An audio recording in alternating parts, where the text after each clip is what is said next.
Can you tell me why you like writing Country Diaries? I like being part of the country diary tradition, which is over 100 years old now. And it comes from a desire on behalf of the newspaper, I think, to have something in that wasn't news and yet that was happening all the time and quite current.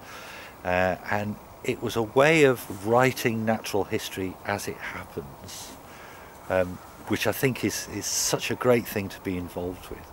But also it's a group of voices from different parts of the country which speak of places that many people reading the newspaper may or may not know.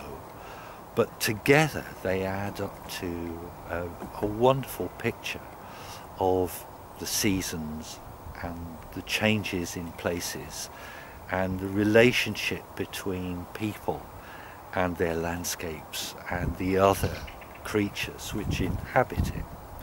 So for me, as a naturalist, as an ecologist, as someone whose life is really keyed into the place where they live and the other creatures that they share, to write in a way that has some sort of connection with people who are not familiar with it is a real privilege, I think. I think it's a real honour to be asked. And also it's a constant challenge for me, I think.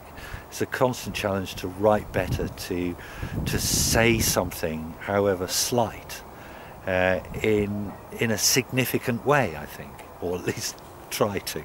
That might sound a bit pretentious, perhaps it is, but for me, writing about wildlife, countryside, landscapes, the seasons, the weather, the folklore, the everyday changes, the environmental issues, all these things add up to what I see as one of the great challenges for a writer, to be able to express this, to be able to say something about it, to be able to witness, but also not just to be an observer, to be in some way a participant in that place and those things, and to communicate the significance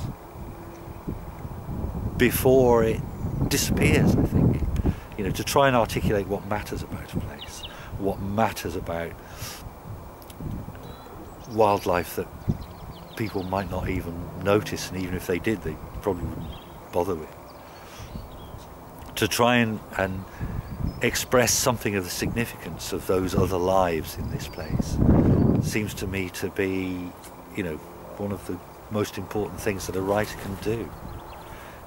So I'm still struggling with that, even though I've been doing it for decades now. Well, since about '92, I guess. I'm still struggling with it, and maybe I'll get it, but maybe it's just a constant challenge and a constant joy, really, a constant sense of wonder.